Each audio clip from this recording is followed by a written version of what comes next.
Students and their parents. In today's career guidance program, we shall examine what are the various opportunities or avenues available to intermediate passed out students. So ఆ విధంగా ఈరోజు ఈ కార్యక్రమంలో ఈ సంవత్సరం inter pass అయినటువంటి విద్యార్థులకు, అంటే అన్ని గ్రూపులు, ఏ గ్రూప్ తోటైనా సరే ఇంటర్ పాస్ అయినటువంటి విద్యార్థులకు ఏ రంగాల్లో అవకాశాలు బాగా ఉంటాయి అనే దాని గురించి ఒక అవగాహన ఇటు విద్యార్థులకు కానివ్వండి, పేరెంట్స్కి కానివ్వండి, ఒక పటిష్టమైనటువంటి అవగాహన కలిగించటం ఈ ప్రోగ్రాం యొక్క లక్ష్యం. మన ప్రోగ్రాం పేరే career guidance. It is career of the students. Students యొక్క కెరీర్ ఏ విధంగా, ఇంటర్ తర్వాత ఏ విధంగా స్టూడెంట్స్ తమ కెరీర్ని మలుచుకోవాలో తెలియచేయటమే ఈ ప్రోగ్రాం యొక్క ప్రధాన లక్ష్యం. ఇది కెరీర్ గైడెన్స్ మీకు నేను ఇవ్వగలుగుతున్నాను అంటే ఇది గత 35 సంవత్సరాలుగా వివిధ స్థాయిల్లో వివిధ పోటీ పరీక్షలకు, అంటే లోయర్ అంటే ఏపీపీఎస్సి గ్రూప్ 1 గ్రూప్ 2 పరీక్షల దగ్గర నుండి సివిల్ సర్వీసెస్ పరీక్షల వరకు, అంతేకాక అదే స్థాయిలో ఉండేటువంటి మరికొన్ని ఎగ్జామ్స్, అంటే గ్రూప్ 1 గ్రూప్ 2 స్థాయిలో ఉండేటువంటి కొన్ని స్పెషలైజ్డ్ సర్వీసెస్కు సంబంధించిన ఎగ్జామ్స్లో సో అనేక వేల మందికి కోచింగ్ ఇచ్చి వారు కోరుకున్నటువంటి ఉద్యోగాల్లో స్థిరపడేటట్లు చేయడం జరిగింది. అయితే మా పూర్వ విద్యార్థులు ఎవరైతే ఉన్నారో, అంటే వాళ్ళే ఈరోజు కేంద్ర రాష్ట్ర ప్రభుత్వాల్లో ఉన్నతాధికారులుగా పనిచేస్తూ ఉన్నారు. వారి కోరిక ఏమిటి అని అంటే, సార్ మీరు మా పిల్లలకి కెరీర్ గైడెన్స్ ఇప్పుడు ఇవ్వండి, తర్వాత ఫ్యూచర్లో వాళ్లకు కూడా గ్రూప్ 1 గ్రూప్ 2 సివిల్ సర్వీసెస్ లాంటి వాటికి మీరు శిక్షణ ఇస్తే మాలాగే వాళ్ళు కూడా ఉన్నత పదవుల్లో స్థిరపడతారు సార్ అనేటువంటి వాళ్ళ కోరిక. సో అసలు ఈ కెరీర్ గైడెన్స్లో ఒకటి it is the career of the students, and రెండవది ఏమిటి, దీన్ని ఆ గైడెన్స్ ప్రోగ్రామ్ పెట్టడానికి అసలు ఇది మన సంస్థ పేరే కెరీర్ ఐఏఎస్ ఇన్స్టిట్యూట్. దాని ఫౌండర్ డైరెక్టర్ని నేనే, ఏఎం రెడ్డి నా పేరు. ఇది మీ అందరికీ తెలిసిన విషయమే. కాబట్టి ఇప్పుడు ఇంటర్ పాస్ అయినటువంటి విద్యార్థులు ఫ్యూచర్లో ఏ రంగాల్లో స్థిరపడాలి అనుకుంటే వాళ్ళు ఆల్రెడీ ఇంటర్లో డిఫరెంట్ కోర్సెస్లో, అంటే బ్రాంచెస్లో అనుకోండి, గ్రూప్స్లో అనుకోండి చేరటం జరిగింది. దాని ద్వారా పాస్ అవ్వటం జరిగింది. అయితే ఇంటర్లో చదివినటువంటి గ్రూపుకు సంబంధించిందే తిరిగి మనం డిగ్రీలో కూడా కొనసాగించాలని ఏమీ లేదు. ఫర్ ఎగ్జాంపుల్ ఎంపీసీ విద్యార్థులు ఉన్నారు. ఇంటర్ ఎంపీసీ చదివినటువంటి విద్యార్థులు నేను కంపల్సరీగా బీటెక్కే చదవాలి అనేది ఏం లేదు. వాళ్ళ అభిరుచిని బట్టి వాళ్ళు తమ కెరీర్ని ఎంపిక చేసుకోవచ్చు. అంటే మామూలు డిగ్రీకి, అంటే బీఎస్సీకి రావచ్చు, బీఎస్సీ ఎంపీసీ కానివ్వండి, స్టాటిస్టిక్స్ గ్రూప్స్తో కానివ్వండి. సో అలా ఇప్పుడు మనకు డిఫరెంట్ కోర్సెస్, కొత్త కోర్సెస్ డిగ్రీలు చాలా వచ్చాయి. లేదు బీటెక్ చేసుకోవచ్చు, లేదు అని అంటే ఇంటిగ్రేటెడ్ కోర్సెస్, అంటే మనం ఎంపీసీనే చేసాం కాబట్టి బీటెక్కే చేయాలి, లేదా డిగ్రీలో మ్యాథమెటిక్స్ గ్రూప్ తోటి చేయాలని ఏం లేదు కదా. Now according to their aptitude, వాళ్ళ అభిరుచిని అనుసరించి. సో కొంతమంది ఏమిటి, ఇంటర్ అయిన తర్వాత ఒక ఆలోచనలో పడతారు, పేరెంట్స్ కానివ్వండి, స్టూడెంట్స్ కానివ్వండి. సో ఇది అంటే సివిల్స్ రాయాలి అనుకుంటున్నాం అన్నప్పుడు సివిల్స్ రాయాలి అనుకుంటే మీరు డిగ్రీలో మ్యాథమెటిక్స్ గ్రూప్స్ తోటి అయినా చేయొచ్చు, బీటెక్ అయినా చేయొచ్చు, లేదా మళ్ళీ మీరు అటువైపు కామర్స్ వైపు అయినా వెళ్ళొచ్చు, లేదా సే బీబీఏ అంటే బిజినెస్ అడ్మినిస్ట్రేషన్ వైపు అయినా వెళ్ళవచ్చు, లేదా ఇంటిగ్రేటెడ్ కోర్సెస్ ఇప్పుడు ఎంబీఏ 5 years కోర్స్ వచ్చింది, అలాగే లా కోర్స్ వచ్చింది, ఇంటిగ్రేటెడ్ 5 years ఇంటిగ్రేటెడ్ లా కోర్సులు కూడా వచ్చాయి. కాబట్టి ఇప్పుడు అంటే ఇంటర్లో మీరు చదివినటువంటి గ్రూపుకు సంబంధించిన కోర్సులతో పాటు అంటే మిగతా కోర్సులు అంటే ఇప్పుడు లా ఉంది, ఇంటిగ్రేటెడ్ 5 yearsలో ఎవరైనా చదవచ్చు, అలాగే ఇంటిగ్రేటెడ్ 5 years ఎంబీఏ ఎవరైనా చేయవచ్చు. కాబట్టి ఆ విధంగా మీ యాప్టిట్యూడ్ను బట్టి చేర్చుకోవచ్చు. అలాగే బైపీసీ వాళ్ళు సో వాళ్ళ ఆసక్తుల ప్రకారం మెడిసిన్కి అయినా వెళ్ళొచ్చు, అంటే ఎంబీబీఎస్ అయినా చదవచ్చు, లేదా అదర్ హెల్త్ సైన్సెస్కి అయినా చదవచ్చు, లేదా అగ్రికల్చరల్ కోర్సెస్ చదువుకోవచ్చు, హార్టికల్చర్ చదువుకోవచ్చు, వెటనరీ కోర్సెస్ వెటనరీ సైన్సెస్ చదువుకోవచ్చు, లేదా అదర్ హెల్త్ సైన్సెస్ అని అంటే హోమియో కానీ ఆయుర్వేద్ కానీ అంటే దాన్ని బట్టి అది మీ ఇంట్రెస్ట్ని బట్టి చేసుకోవచ్చు.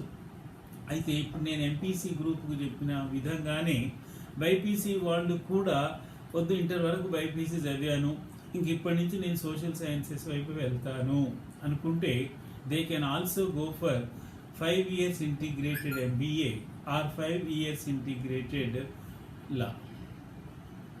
అలాగే సే కామర్స్ వైపు అంటే ఇంటర్లో బైపీసీ చేసిన తర్వాత కామర్స్ వైపు అయినా వెళ్ళటానికి అవకాశం ఉంటుంది, లేదా బీఏ చదువుకోవటానికైనా అవకాశం ఉంటుంది. ఆ విధంగా what are the different courses available after intermediate, say particularly say with say specialised group, ఆ గ్రూపుకు సంబంధించిన కోర్సులు ఏమిటి, జనరల్ కోర్సులు ఏమిటి అనే దాని మీద మీకు ఒక అవగాహన ఉండాలి, అదొకటి.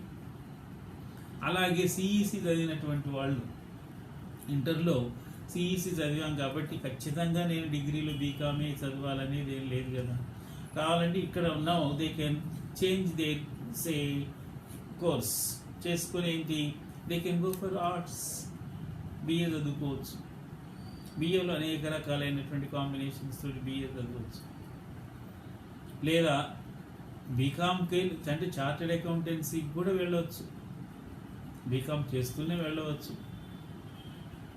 సో ఈ విధంగా అలాగే హెచ్ఈసి వాళ్ళకి సో భిన్న కోర్సులు అంటే ఏమిటి, వాళ్ళు బిఏ చదువుకోవచ్చు, లేదా బీబీఏ చదువుకోవచ్చు, లేదా ఇందాక నేను చెప్పినట్టుగా 5 years ఇంటిగ్రేటెడ్ కోర్సెస్లో ఎంబీఏ కానీ వెళ్ళవచ్చు, లేదా లా కోర్సు కూడా వెళ్ళవచ్చు.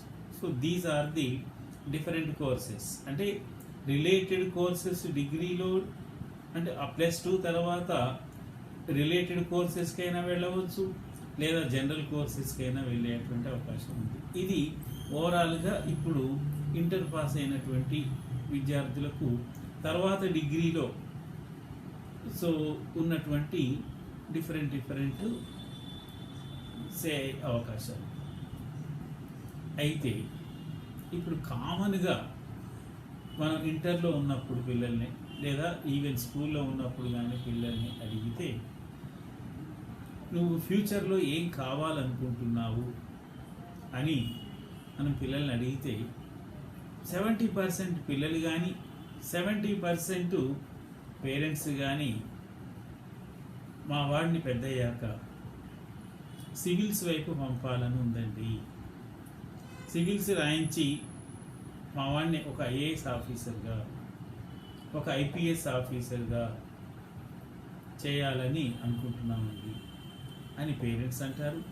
పిల్లలైతే నేను ఐఏఎస్ అవుతాను సార్, కలెక్టర్ని అవుతాను సార్, లేదా పెద్ద పోలీస్ ఆఫీసర్ని అవుతాను, ఐపీఎస్ అయ్యి పెద్ద పోలీస్ ఆఫీసర్ని అవుతాను సార్ అనేటువంటి మాటలు పిల్లల్లో సాధారణంగా మనకు కనిపిస్తూ ఉంటాయి, వినిపిస్తూ ఉంటాయి. మరి అలాంటప్పుడు నేను ఇంటర్ అయిన తర్వాత అంటే పిల్లలు ఇంటర్ అయిన తర్వాత నేను అంటే అతను లేదా అమ్మాయి కానీ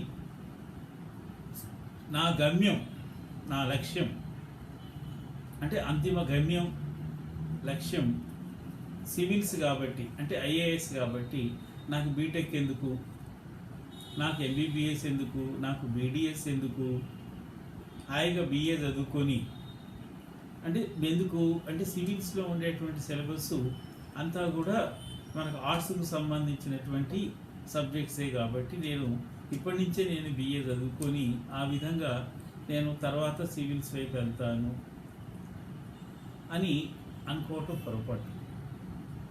డిగ్రీలో మీ ఆసక్తిని అనుసరించి ఒక టెక్నికల్ కోర్స్ లేదా ఒక ప్రొఫెషనల్ కోర్సు చదవండి. అంతేగాని ఇప్పుడు మనం అనలైజ్ చేస్తే గత 10 సంవత్సరాల నుంచి మీరు అనలైజ్ చేస్తే సివిల్స్లో అంతిమ విజయం సాధించినటువంటి వాడు అంటే ఫైనల్ సెలెక్షన్ అయినటువంటి క్యాండిడేట్స్ లిస్ట్ మనం తీసుకుంటే మీకు 70% of the total candidates selected in every year. So they are all engineering graduates.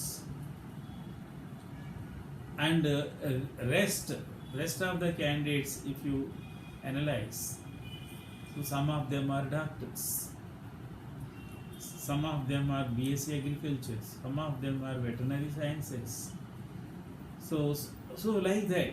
So different అంటే ఈ కోర్సెస్ నుంచి ఎక్కువ వచ్చినటువంటి వాళ్ళు హార్డ్లీ 10% కూడా నేను బిఏ చదివి ఎంఏ చదివి సివిల్స్ వైపు వచ్చాను అన్న వాళ్ళు they are very very rare. కాబట్టి మనం ఇప్పటి నుంచి ప్లాన్ చేసుకుందాం, సివిల్స్కి ప్లాన్ చేస్తూ సివిల్స్ ఓరియంటేషన్ అంటే మనసులో సివిల్స్ ఉండి మనం అకాడమిక్ కోర్సు మీ కోర్సుకు సంబంధించిందే చదవండి, మీ సబ్జెక్టుకు సంబంధించిందే చదువుకోవచ్చు, నిశ్చింతంగా చదువుకోవచ్చు. ఒక టెక్నికల్ క్వాలిఫికేషను లేదా ఒక ప్రొఫెషనల్ క్వాలిఫికేషను కలిగి ఉంటూ తర్వాత మనం సివిల్స్ వైపు రావచ్చు. అంటే బీటెక్ చదవండి, బీటెక్లో చేరండి. మీ మీ మెరిట్ ప్రకారం మీరు ఐఐటీలో చేరుతారా, IIITలో చేరుతారా, NITలో చేరుతారా, లేదా అదర్ ఇంజనీరింగ్ కాలేజీలో చేరండి. అంతేగాని నేను ఎప్పుడో 4-5 ఏళ్ల తర్వాత నేను సివిల్స్ రాస్తాను కాబట్టి ఇప్పుడు నాకు ఈ బీటెక్లు ఎందుకు అనుకోబాకండి. బీటెకే మీరు ఫస్ట్ ప్రిఫరెన్స్ ఇవ్వండి. ఇస్తూ మనసులో ఉంది నేను సివిల్స్ కావాలి అని, కాబట్టి ఆ సివిల్స్ వైపు ఓరియంటేషన్ ప్రకారం డైలీ ఒక 1 or 2 hours స్పేర్ చేయండి. అంటే ఇప్పటి నుంచే మీరు ఆ సిలబస్లో ఉన్నట్టుగా హిస్టరీ చదవండి, పాలిటీ చదవండి, ఎకానమీ చదవండి అని నేను చెప్పను. అంటే మీకు ఒకటి ఫస్ట్ అసలు సివిల్ సర్వీసెస్లో ఏముంటాయి అనేది ఇప్పుడు మీరు బీటెక్లో చేరిన తర్వాత ఫస్ట్ మనకు దాని మీద ఒక అవగాహన రావాలి, ఒక అండర్స్టాండింగ్ ఏమిటి అంటే సివిల్స్ రాయాలి అంటే what is the scheme of examination and what is the syllabus అనేది దాని మీద అవగాహన ఉంటే ఆ స్కీమ్ ఆఫ్ ద సిలబస్ అనగానే మనకు ప్రిలిమ్స్ ఉంటుంది, మెయిన్స్ ఉంటుంది, ఇంటర్వ్యూ. కాబట్టి మీరు ప్రిలిమ్స్లో తీసుకున్నా మెయిన్స్లో తీసుకున్నా ఎక్కడ అంటే ఎక్కువ హైయెస్ట్ ప్రియారిటీ దేనికి ఉంటుందా అని అంటే కరెంట్ అఫైర్స్ ఉంటుంది. అంటే మన చుట్టూ ఉండేటువంటి జాతీయ స్థాయిలో అంతర్జాతీయ స్థాయిలో జరుగుతున్నటువంటి పరిణామాలు సంఘటనల మీద మనకు పూర్తి అవగాహన ఉండాలి. అది ఎకానమీ ఇప్పుడు ఫర్ ఎగ్జాంపుల్ మనం మార్చ్, ఏప్రిల్, మే, జూన్ 4 నెలల నుంచి ప్రపంచవ్యాప్తంగా ప్రజలందరూ ఎదుర్కొనేటువంటి ఒక తీవ్రమైనటువంటి సమస్య కరోనా వైరస్ లేదా COVID-19 అది మీ అందరికీ తెలుసు. దాని ప్రభావం ఆర్థిక వ్యవస్థ మీద ఏ విధంగా కనిపిస్తుంది అంటే ఏమిటి, ప్రతి ఒక్కరూ అంటే ఏమిటి, ఒక ఇండివిజువల్గా కానీ ఒక రాష్ట్రంగా కానీ ఒక దేశంగా కానీ ప్రతి ఒక్కరూ ఈ కరోనా ఎఫెక్ట్ అంటే ఏమిటి ఆర్థిక ప్రభావానికి గురైనటువంటి వాళ్ళు. కాబట్టి అంటే ఏమిటి ముందు ఈ కరోనా సమస్య మీద మీకు ఒక అవగాహన రావాలి. దాని ప్రభావం అంటే ఏ విధంగా ఉంది అంటే హెల్త్ యాంగిల్లో ఏ విధంగా ఉంది, సామాజికంగా ఏ విధంగా ఉంది, ఆర్థిక పరంగా ఏ విధంగా ఉంది అనే దాని మీద మీకు ఒక అవగాహన రావాలి. కాబట్టి మీరు ప్రతినిత్యం న్యూస్ పేపర్స్ చదవాలి. అంటే ఏమిటి, న్యూస్ పేపర్స్ను కూడా జాతీయ స్థాయిలో అంటే నేషనల్ లెవెల్ అండ్ ఇంటర్నేషనల్ లెవెల్లో చదవాలి. స్థానికంగా ఎట్లాగో మనకు ఐడియానే ఉంటుంది. అయితే స్థానికంగా కూడా అంటే ఏమిటి, స్థానికంగా అర్థమవుతుంది, జాతీయ స్థాయిలో అర్థమవుతుంది, జాతీయ స్థాయిలో అర్థమవుతుంది, మనకు అంతర్జాతీయ స్థాయిలో అర్థం. కాబట్టి ఆ విధంగా మన చుట్టూ జరుగుతున్నటువంటి సంఘటనలపై మీకు అవగాహన కావాలి అంటే సో అంటే ఓవరాల్గా మనకు సివిల్ సర్వీసెస్లో ఎక్కువ ప్రియారిటీ వెయిటేజ్ ఉన్నటువంటి అంశం ఏంటంటే కరెంట్ అఫైర్స్. కరెంట్ అఫైర్స్ అంటే ఏమిటి అంటే న్యూస్ పేపర్స్, న్యూస్ ప్రతినిత్యం మన చుట్టూ ప్రపంచవ్యాప్తంగా జరుగుతున్నటువంటి సంఘటనలు, పరిణామాలు, వీటి మీద మనకు అవగాహన కావాలి అంటే ప్రతిరోజు మనం ఖచ్చితంగా న్యూస్ పేపర్స్ చదవాలి. అది కూడా ఎలా చేయాలి, ఒక హ్యాబిట్గా రూపొందించుకోవాలి. అంటే రేపు పొద్దున మనం బీటెక్లో చేరినా, మెడిసిన్ ఎంబీబీఎస్లో చేరినా, లేదా బీకామ్లో చేరినా, లాలో చేరినా, ఎక్కడ చేరినా మనకు అంతిమ లక్ష్యం ఒకటి ఉంది. What is the ultimate goal of our life అని అంటే to become an IAS officer or to become an IPS officer అనేది మీ అంతిమ లక్ష్యం. కాబట్టి సో దాన్ని చేరుకోవటం కోసం మనం అకాడమిక్ కోర్సెస్ మన ఇష్టం వచ్చినటువంటి ఎకనామిక్ మన ఇష్టానుసారము లేదా మన ఆసక్తి ప్రకారం మీరు అకాడమిక్ కోర్సెస్ చేయండి. 4 years చేయండి, లేదా 3 years, డిగ్రీ అయితే 3 years చేయండి. చేస్తూనే సైమల్టేనియస్గా సివిల్స్ వైపు మీ ప్రయాణాన్ని మొదలుపెట్టండి, లేదా మీ ప్రిపరేషన్ని మొదలుపెట్టండి. కాబట్టి దానికి మీకు ఒక ఓరియంటేషన్ కావాలి. సో నేను ఈ కార్యక్రమం ద్వారా ఈ ఓరియంటేషన్ అనేది ఈరోజు మీకు అసలు ఇంటర్ తర్వాత ఏమిటి అనే దాని మీద వాట్ నెక్స్ట్ ఆఫ్టర్ ఇంటర్ అనేది మన ప్రోగ్రామ్ ఇది. సో దేంటి ఏమిటి అని అంటే ఇప్పుడు డిఫరెంట్ కోర్సెస్ అంటే ఇప్పుడు చాలామంది ఏమంటున్నారు, కొంతమంది తెలిసి తెలియక అవగాహన లేక ఏమనుకుంటారంటే, అయితే ఈ ప్రోగ్రాం ద్వారా నేను మీకు చెప్పాలి అనుకున్నది ఏమిటి అని అంటే, ముందు ఈరోజు వాట్ నెక్స్ట్ ఆఫ్టర్ ఇంటర్ అని అన్నాము. తర్వాత మీరు మీ కోర్సులో చేరండి. చేరిన తర్వాత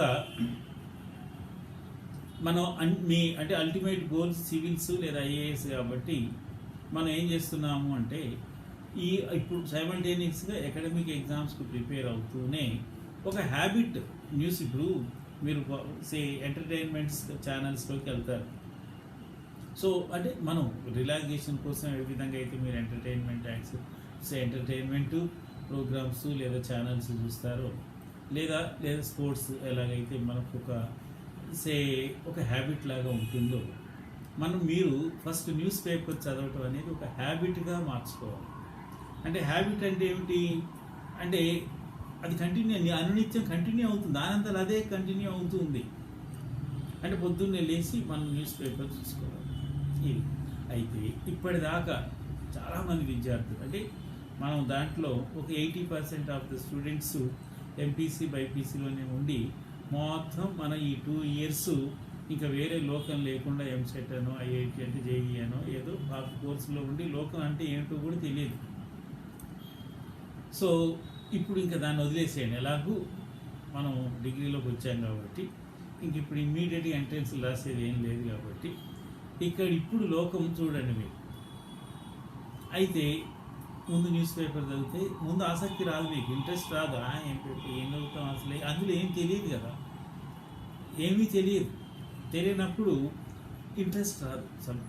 సబ్జెక్ట్లో కొద్దిగా అవగాహన ఉంటే ఇంట్రెస్ట్ వస్తుంది. కాబట్టి ఆ ఇంట్రెస్ట్ రావడం కోసం ముందు వార్తలు చూడండి. అంటే లోకల్ అంటే మన తెలుగు ఛానల్ అయినా సరే, కొద్దిగా ప్రముఖమైనటువంటి తెలుగు అంటే ఎలాంటి ఛానల్స్ అంటే జాతీయ అంతర్జాతీయ పరిణామాలను సంఘటనలను విశ్లేషిస్తూ చూపించేటువంటి ఛానల్స్ మనకున్నాయి, తెలుగులో ఛానల్స్ ఉన్నాయి. ఆ ఛానల్స్ మీకు 4-5 ఛానల్స్ చూస్తే మీకే ఐడియా వస్తుంది. ఆ ఛానల్స్ అన్నీ వద్దండి, ఒక ఛానల్ చూడండి. ఆ తర్వాత ఇంగ్లీష్ ఛానల్ ఒకటి చూడండి. అయితే ఇంగ్లీష్ ఛానల్లో ఛానల్ చూసేటప్పుడు ప్రియారిటీ దేనికి ఇస్తారు అని అంటే మన దూరదర్శన్ ఛానల్కి ఇవ్వండి. ఎందుకు? అది గవర్నమెంట్ ఆఫ్ ఇండియాది కాబట్టి రోజు అనునిత్యం జాతీయ అంతర్జాతీయ స్థాయిలో జరిగేటువంటి పరిణామాలను పూర్తి స్థాయిలో అంటే ప్రభుత్వ విధానాలను, ప్రభుత్వ చర్యలను అన్నిటినీ చూపిస్తుంది. నిజానికి మనకు సిలబస్లో అంటే సివిల్ సర్వీసెస్ సిలబస్లో కరెంట్ అఫైర్స్లో ఎక్కువగా గవర్నమెంట్ పాలసీస్కి సంబంధించి అంటే విధానాలకు సంబంధించి నేవే ఉంటాయి కాబట్టి వాటిని మనం జాగ్రత్తగా చూస్తే మనకి స్టాండర్డ్ నేషనల్ న్యూస్ పేపర్స్ అంటే for example Hindu news paper తీసుకుంటాం. ఆ హిందూ న్యూస్ పేపర్లో కూడా చాలా వరకు ఈ న్యూస్ ఛానల్లో కవర్ అయినటువంటి అంశాలు, తర్వాత దూరదర్శన్లో ప్రసారమైనటువంటి అంశాలు మనకి ఎక్కువగా కనిపిస్తాయి. కాబట్టి ముందు ఆడియో విజువల్ అంటే టీవీలో చూద్దాం. చూసిన తర్వాత కొంత ఐడియా వస్తుంది. అంటే ఇప్పుడు కొన్ని సంఘటనలు జరుగుతాయి. అంటే ఇప్పుడు మనకు మనం చూస్తున్నాం China issue, so Galwan issue, Ladakh అంటాం, లడాక్ అని కూడా అంటాం, లద్దాఖ్ ఇష్యూ, ఇవన్నీ జరుగుతూ ఉన్నప్పుడు న్యూస్ పేపర్ మనకు అవి ఎక్కడున్నాయో తెలియకుండా న్యూస్ పేపర్లు చూస్తే ఇది ఎక్కడుందబ్బా అని అనిపిస్తుంది. అలా కాకుండా పొద్దున్నే మనం న్యూస్ ఛానల్ చూస్తే కండ్లకు గట్టినట్టుగా మనకు సో మ్యాప్స్ ద్వారా లేదా ఫోటోగ్రఫీల ద్వారా క్లియర్గా అక్కడ మనకు ఒక ఐడియా వస్తుంది, వేర్ ఇట్ ఈస్, దాని లొకేషన్ తెలుస్తుంది. కాబట్టి లొకేషన్ తెలిసినప్పుడు it becomes very easy to understand and it becomes very easy to follow. కాబట్టి ఆ విధంగా ముందు న్యూస్ చూసి తర్వాత న్యూస్ పేపర్ చదివితే ఒక అవగాహన ఏర్పడుతుంది. తర్వాత ఒక తపన కూడా, ఎందుకు న్యూస్లో పూర్తి వివరాలు ఉండవు, బ్రీఫ్గా చెప్తారు. అదే న్యూస్ పేపర్కి వెళ్తే న్యూస్ ఛానల్లో మనం చూసినటువంటి న్యూస్ బ్రీఫ్గా ఉన్నటువంటిది చాలా క్లియర్గా ఎనలిటికల్గా ఉంటుంది. సో అప్పుడే మనకు ఒక ఆసక్తి ఏర్పడుతుంది. అంటే ఏమిటి, ఒక యాంగ్జైటీ ఏమిటి, దీని గురించి పూర్తిగా తెలుసుకోవాలి అన్నప్పుడు న్యూస్ పేపర్ చూస్తే మీకు మొత్తం పూర్తి వివరాలు తెలుస్తాయి. ఆ విధంగా అంటే బిగినింగ్లో కొద్దిగా మీకు అలవాటు అయ్యేదాకా కష్టమే ఉంటుంది. ఒక్కసారి అలవాటు అయిపోతే అంటే హ్యాబిట్, దాన్ని మనం హ్యాబిట్ ఫార్మేషన్స్ అంటాం కదా. కాబట్టి ఒక్కసారి ఏదైనా సరే అలవాటు అయితే, అంటే ఇప్పుడు జస్ట్ సింపుల్గా చూడండి, పొద్దున్నే వాకింగ్కి వెళ్తాం. సో ఫర్ ఎగ్జాంపుల్ ఈరోజు పొద్దున్న నుంచి అంటే మా తెల్లారుజాము నుంచే పెద్ద భారీ వర్షం వచ్చింది అనుకోండి. ఆ రోజు వాకింగ్కి వెళ్ళకపోతే ఏదో అనీజీగా అనిపిస్తుంది. లేదా కొంతమంది పొద్దున్న లేచి యోగాలు చేస్తారు, ఆసనాలు వేస్తారు. ఒక్కరోజు ఏదైనా కారణాల చేత ఆసనాలు వేయకపోతే ఏంటో అనీజీగా ఉంటుంది. మరి కొంతమంది పొద్దున్నే లేచి కాఫీ తాగకపోతే అనీజీగా ఉంటుంది. అంటే అది వాళ్ళ హ్యాబిట్ అట్లా వచ్చేసాయి కాబట్టి అప్పుడు ఒక స్థాయికి వచ్చిన తర్వాత మనకు కూడా ఎలా అనిపిస్తుంది, న్యూస్ చూడకపోతే ఏంటో అనీజీగా అనిపిస్తుంది. న్యూస్ చదవకపోతే అంటే న్యూస్ పేపర్ చదవకపోతే ఏంటో అనీజీగా, ఏంటి అదంత వెల్తీగా ఉంది, ఏంటి అంటే ఏదో కోల్పోయినట్టు అనిపిస్తుంది అని అంటే ఏమిటి అలాగా ఉన్నావు అని అంటే మనకే తెలియదు, ఎదుటివాడు తెలుస్తుంది ఏదో పరధ్యానంగా ఉన్నట్టు. ఏమిటి అని అంటే తర్వాత తెలుస్తుంది, అదే న్యూస్ పేపర్ చదవలేదు కాబట్టి ఏంటో పిచ్చి పిచ్చిగా ఉంది, అలా కాఫీ తాగకపోతే పిచ్చి పిచ్చిగా ఉంది అని అనుకుంటాం కదా. సో ఆ విధంగా హ్యాబిట్ ఫార్మేషన్ అయితే అప్పుడు మనకి మొత్తం తెలుస్తాయి. అయితే కొన్ని విషయాల్లో ఈ న్యూస్ పేపర్ చదివేటప్పుడు ఎక్కడో సంఘటన జరిగినప్పుడు ఏదైనా ఒక ప్రాంతం, ఆ ప్రాంతం జాగ్రఫికల్ పొజిషన్ కూడా మనం తెలుసుకోవాలంటే ఇవాళ రేపు మీకు బోల్డంతా అంటే ఇన్ఫర్మేషన్ టెక్నాలజీ వచ్చింది కాబట్టి ఆ పేరు కొడితే దాని మొత్తం వివరాలు వచ్చేస్తాయి. కాబట్టి ఆ విధంగా మీరు అంటే గుడ్డిగా అంటే బ్లైండ్గా చదవకుండా కాస్త దాన్ని అనలైజ్ చేసుకుంటూ చదువుతూ పోతే అంటే ఇది అంతా కలిపితే మీకు ఒక 1 అవర్ డైలీ, ఒక 1 అవర్ ఈ 4 సంవత్సరాలు దాన్ని మనం కొనసాగిస్తూనే ఉండాలి. కాబట్టి మీరు బీటెక్ చదువుతూ ఉన్న అల్టిమేట్ ఎయిమ్ ఇదే. కాబట్టి ఆ విధంగా న్యూస్ మీద పూర్తి అవగాహన ఉంటే that will cover around 30% in the preliminary and mains examinations. Or more than that. ఎందుకంటే దాని మీద ఎస్ఏలు కూడా వస్తాయని అంటే it will be more than that. Current economy more than that, current polity more than that.